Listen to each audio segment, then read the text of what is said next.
Et salut à tous, j'espère que vous allez bien. On se retrouve aujourd'hui pour une vidéo analyse. En effet, ça fait à peu près 8 jours que la nouvelle série Couronne Stellaire est sortie en France et il est temps pour nous d'analyser le taux de drop, le coût des cartes, le prix d'un Master Set à l'heure actuelle, donc le 21 septembre, et de voir pour nous s'il est rentable ou pas d'ouvrir des boosters de cette nouvelle série Couronne Stellaire. Allez, c'est parti. Wow, wow, wow. Avant de commencer, les gars, attendez, faut que je dise un truc là. Il se passe quoi sur la chaîne?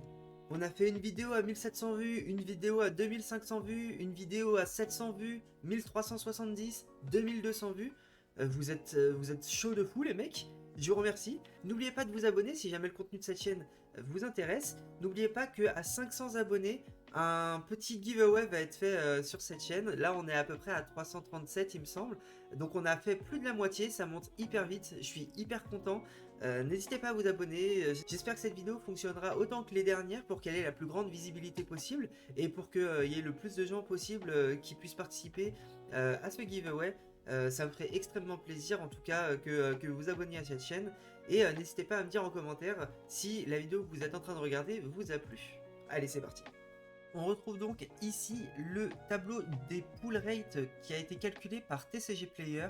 Vous pouvez retrouver sur leur site internet directement, où ils ont ouvert plus de 8000 boosters de cette nouvelle série Couronne Stellaire afin de nous proposer ces taux de drop. On peut considérer qu'à partir de 8000 boosters, on est sur une source assez fiable et donc on va se baser là-dessus pour faire le reste de nos estimations. Donc, si on récupère le tableau et qu'on regarde un à un les taux de drop, on se rend compte qu'en réalité on n'est pas si loin des taux de drop des précédentes séries à partir de EV5, parce qu'avant EV5, comme vous le savez, il y avait des taux de drop beaucoup plus intéressants, ce qui fait que notamment les cartes valaient moins cher.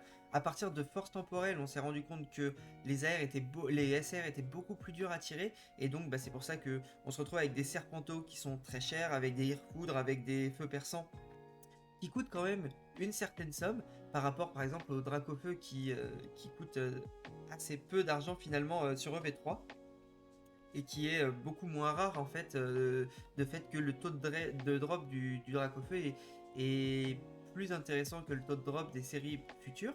Et donc si on prend par exemple le taux de drop d'une gold, on se rend compte qu'une gold tombe environ toutes les 137 boosters.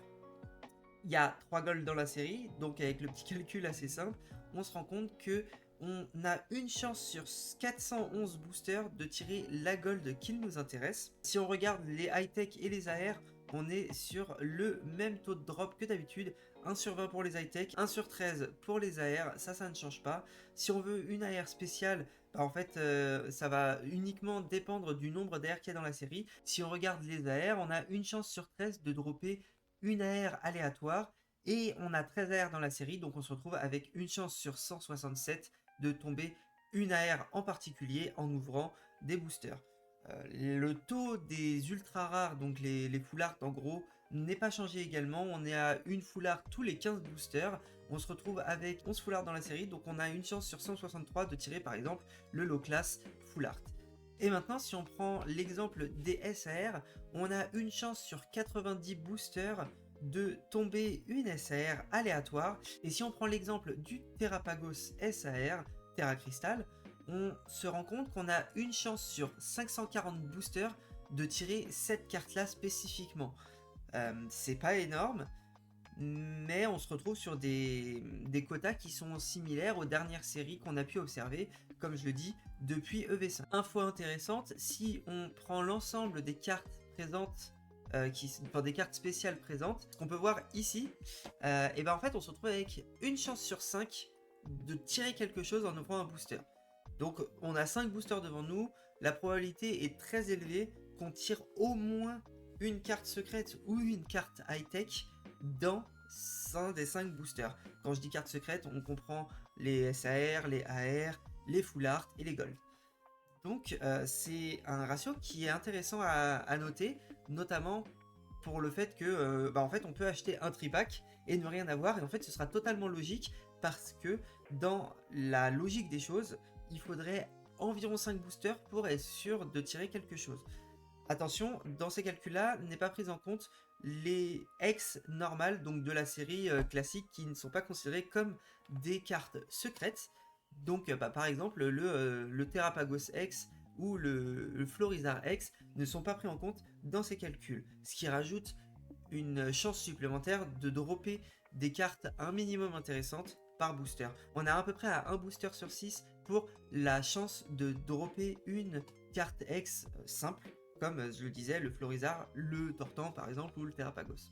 Maintenant, on va s'intéresser un petit peu au prix des cartes, au coût du Master Set et au nombre de cartes qu'il y a dans la série, afin de faire un peu nos calculs et de se rendre compte de oui ou non si c'est intéressant d'ouvrir des boosters, ou encore une fois, comme la plupart des séries, faut-il mieux acheter les cartes à l'unité si on veut se faire le set complet.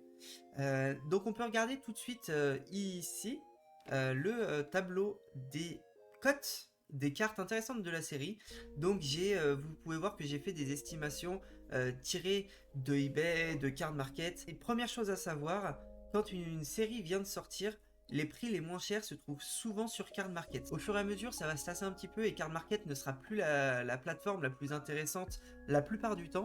Mais effectivement, au début des sets, Card Market est probablement la plateforme où les prix sont les plus intéressants, surtout si vous voulez acheter en bulk une dizaine, une vingtaine de cartes. Par exemple, toutes les cartes AR de la série, si une personne les possède toutes, ça sera très souvent moins cher que si vous allez les acheter à une autre personne sur eBay. Il y a également sur les groupes Facebook, mais encore une fois là ça va être un jeu de négociation pour essayer de tirer les cartes moins chères que sur eBay, parce que les gens se basent aussi énormément sur eBay, enfin sur les cotes eBay, pour mettre les cartes en vente sur les plateformes de vente comme les groupes Facebook. On peut voir que en moyenne on se retrouve avec des cartes X standard qui coûtent à peu près 2 euros. Il y a 14 cartes X dans la série, mais le Terrapagos, on va le prendre un peu à part parce qu'il me semble qu'il est très joué aujourd'hui, il est très fort, et donc il va coûter 9 euros à lui seul. Mais si on prend les 13 X restantes, on va se retrouver à une valeur totale pour ces cartes X d'environ 25 euros au total. Donc c'est entre 2 euros et 1,50 € par carte X. Donc finalement, on se retrouve à peu près à un peu moins de 2 euros par carte. Ce qui est pas très cher, mais il y a 13 ex, donc ça va faire quand même à peu près 25 euros pour compléter les ex. On a 125 cartes communes Unco et rares. Donc quand je dis rare, c'est les holos aujourd'hui. 125 cartes, on peut acheter ça en bulk pour à peu près 5, 6, 7 euros. J'ai mis 5 euros, c'est la fourchette basse, mais de toute façon, c'est pas ça qui va vraiment influencer le prix du Master Set. Ensuite, donc comme je vous le disais, on a la Terrapagos qui est un peu plus chère que les autres ex parce qu'elle est probablement jouée dans le TCG, je me suis pas renseigné dessus, mais on la trouve aujourd'hui à environ 9 euros. Ensuite, on va voir les cartes Ace, et c'est là que je vous dis que c'est très intéressant de trouver vos cartes sur Card Market et pas sur eBay à la sortie. Donc les cartes Ace, donc les high-tech, par exemple la bombe de luxe, sur Card Market vous la trouvez à 1 euro. Hors frais de port évidemment, mais c'est une personne qui a tiré beaucoup de cartes, qui a ouvert beaucoup de boosters, et donc en fait vous pouvez compenser les frais de port en achetant plusieurs cartes de cette série là si vous voulez compléter la série par exemple à cette même personne. Sur eBay, le prix le plus bas que j'avais vu, je crois que c'est 3,50 € ou quelque chose du genre, donc on est vraiment de l'ordre du simple au double, du simple au triple quoi, donc c'est beaucoup plus intéressant d'aller spotter sur Card Market pour ce genre de cartes. Et les autres Ace, elles sont environ à 2,50 €, 3 euros, ce qui n'est pas très cher par rapport, comme je vous le disais encore une fois, à eBay. Ensuite, on se retrouve avec vous pouvez le voir, le tableau ici. En moyenne, les cartes Ace vont vous coûter 2,20 € par carte. Donc, on va se retrouver à une totalité de 6,60 € si vous voulez acheter les 3 cartes Ace d'un coup. Ça se joue sur des centimes après derrière, c'est pas le plus important. Ensuite, on se retrouve avec les AR. Et là, il y a un vrai problème avec les AR, c'est que je vous ai parlé du taux de drop. Maintenant, on peut voir directement au-dessus de moi le prix moyen d'une AR qui va être de 12 euros. Sauf qu'il faut faire très attention aux écarts de prix parce que l'écart type entre les prix des AR est énorme. On peut se retrouver avec un Bulbizarre à 35 euros ou un Carapuce à 40 euros. Et de l'autre côté, on va se retrouver avec un Statitique à 5 euros, un Crabominable à 6 euros. On peut avoir un petit Lapiro qui a à peu près 10 euros, le Zeraora qui a une vingtaine d'euros à peu près. Et puis après, on retombe sur un Gloupti à 5 euros. Donc en fait, il y a un vrai problème par rapport au prix moyen. c'est-à-dire que 12 euros, c'est absolument pas représentatif de ce que vous allez pouvoir tirer, en sachant que, on le rappelle sur les taux de drop, vous avez une chance sur 167 boosters de tirer la carte AR de votre choix. C'est-à-dire qu'on a une chance sur 167 boosters de tirer la bulle bizarre ou la carapuce. Le problème, c'est que du coup, il n'y a que 3 cartes sur ces 13 cartes qui sont au-dessus du prix moyen, parce que même le Lapiro est en dessous des 12 euros moyens pour les cartes AR. Finalement, il faut vraiment se dire que ça va encore être une fois une question de chance dans vos ouvertures pour tirer là où une des 3 cartes qui surperforme la moyenne de cette rareté. Ensuite, on passe aux full art. Les full art sont très peu chers comme d'habitude, sauf quand c'est un Dracofeu, quand c'est un Ectoplasma ou autre. Donc les full art, on a aujourd'hui 11 full art dans cette série Couronne Stellaire avec une moyenne de prix de 5,60€. Quand on regarde le prix moyen des full art, on est à peu près bon, on est sur la cote. Les cartes varient entre 3,50€ et 9€. Par exemple, 9€ pour la Bria, ce qui est pour moi pas très compréhensible. La low class pourrait plus valoir le coup à mon goût, ou la Pyrobut par exemple, mais voilà, c'est pas les prix du marché. On est sur une valeur moyenne qui est assez logique finalement. Donc ça coûtera à peu près 56€, c'est ça, 56€, entre 56 et 60€ pour compléter vos full art sur cette série. Ensuite, on va passer aux gold, donc les gold qui sont tout en dessous. On a 3 gold, Terrapagos, Abîme 0 et Amulette Bravoure. La Terrapagos est à 30€ environ, les deux autres sont à 15€. On a donc 3 cartes gold pour une moyenne de prix de 20€. Il vous faudra dépenser à peu près 60€ pour récupérer ces 3 gold là. Attention, les prix que je donne là, c'est au 21 septembre. La série est sortie il y a 8 jours. On sait que les prix vont continuer de baisser. Moi, ce que je vous montre là, c'est le coût de la série et du Master Set à sa sortie. Ce qui va être intéressant, ça va être de regarder le coût de la série et du Master Set, peut-être 3-4 mois après, quand les gens seront un peu passés à autre chose et que la série sera un peu oubliée, notamment avec EV8 qui va sortir, avec l'ETB Pikachu, avec les cartes Latios Latias. Les gens s'intéresseront beaucoup moins à Couronne Stellaire et on pourra voir l'évolution du prix, effectivement, peut-être le niveau un peu plus bas de ce que coûtera la série, et aussi on verra avec les boosters parce que peut-être que ce sera plus ou moins rentable d'ouvrir à l'avenir cette série là. Finalement, on passe aux SAR, les SAR qui sont probablement les cartes les plus appréciées à chaque fois, même si les gold tombent plus rarement. Une SAR, c'est un booster sur 90. Si vous voulez dropper la SAR de votre choix, il vous faudra ouvrir environ 540 boosters x 6, ça fait plus de 3000€. Donc voilà.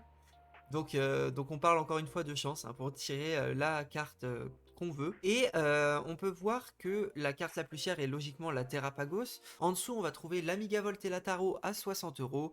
Et enfin, on tombera le plus bas avec le Briochien à environ 30-35€. On a 6 SAR dans la série pour une moyenne par SAR de 64€. On peut voir également par rapport au prix que cette moyenne est très biaisée par le prix de la Terrapagos parce que c'est la seule carte à dépasser la valeur moyenne des SAR dans la série.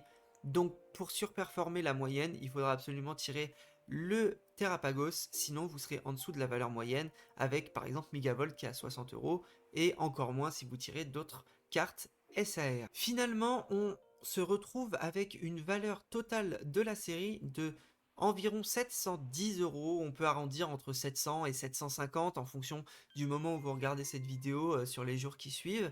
Donc il faudra débourser environ 750€ pour faire le Master Set. Quand je parle de Master Set, je parle également des cartes en reverse. C'est pour ça que j'augmente un peu le prix. Là vous pouvez voir qu'on est à 710 sur la valeur de la série en full set. Maintenant, si on rajoute les reverse, on va monter aux alentours de 740-750€.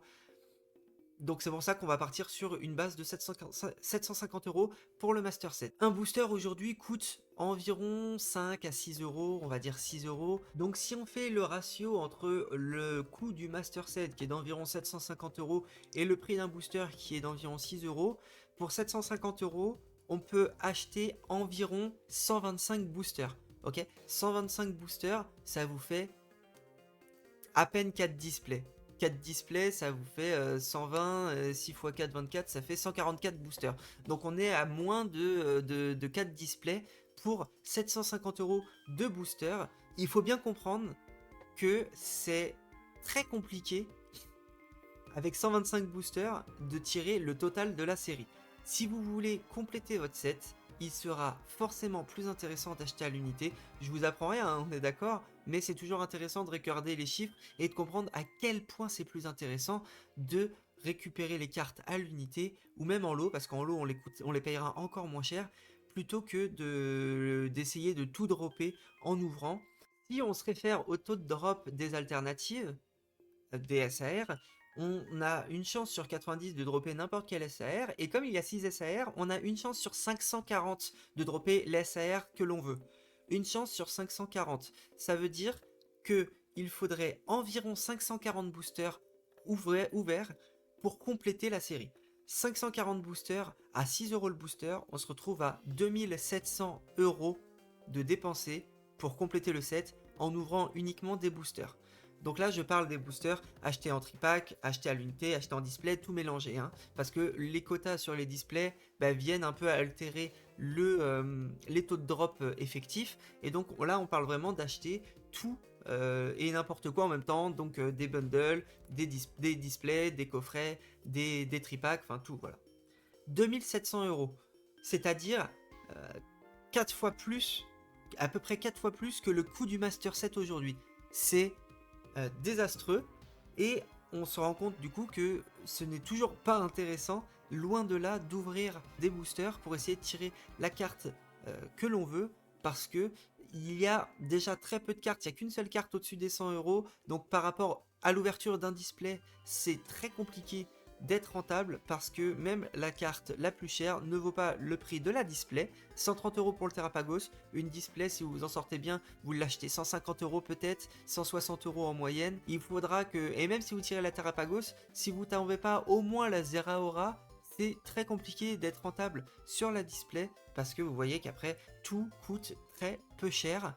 Finalement, après cette analyse, même si on le savait déjà un petit peu, on peut être sûr à 100% qu'il n'est pas rentable d'ouvrir des boosters dans le but de compléter sa collection, parce que on se retrouverait à ouvrir environ 2700 à 3000 euros de boosters pour compléter le set, pour finaliser son master set, alors que le master set coûte aujourd'hui environ 750 euros, en sachant que la série, encore une fois, est sortie il y a à peine une semaine, ce qui veut dire que les prix vont baisser dans les jours et dans les semaines, dans les mois à venir, et donc on se retrouvera probablement avec un master set qui coûte environ 600 à 650 euros dans quelques mois. La logique, c'est que si vous voulez compléter votre set aujourd'hui, achetez à l'unité, et encore une fois, le meilleur move que vous pouvez faire, c'est d'attendre encore quelques semaines, quelques mois avant de commencer à acheter vos cartes, parce que vous trouverez des prix qui sont moins chers qu'aujourd'hui. Aujourd'hui, si vous voulez acheter ces cartes-là, je vous conseille d'aller sur Card Market et de trouver des vendeurs qui ont ouvert des displays à l'appel et qui revendent du coup quasiment toutes les cartes de la série en même temps,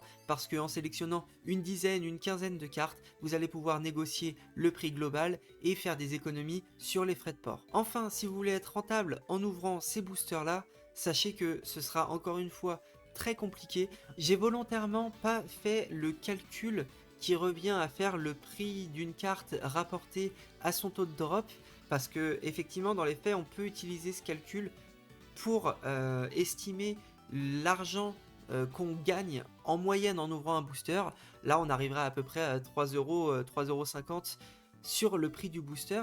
Donc on verrait qu'on serait pas rentable à ouvrir déjà pour commencer, mais ensuite ce calcul là est pour moi complètement faussé, parce que on met au même niveau toutes les différentes raretés, et même si c'est rapporté à chaque booster, on calcule le fait qu'on puisse avoir plusieurs cartes secrètes dans le même booster, ce qui n'est pas le cas, et donc c'est pour moi un calcul qui n'a pas lieu d'être. Écoutez, j'espère que cette vidéo vous aura plu. J'essaye des nouveaux formats, comme vous pouvez le voir sur la chaîne. J'essaye plein de formats différents. J'essaye de voir ce qui vous intéresse un peu moins, comment je peux modifier mes formats, comment je peux les améliorer. Si vous avez des idées, n'hésitez pas à les mettre en commentaire. Si vous avez apprécié la vidéo, n'hésitez pas également à me le dire. N'oubliez pas de vous abonner à cette chaîne YouTube. Le palier des 500 est très très proche. Un giveaway, je vous présenterai le giveaway dans la prochaine vidéo d'ailleurs, ça va peut-être vous motiver pour vous abonner. Et puis moi je vous dis à la prochaine.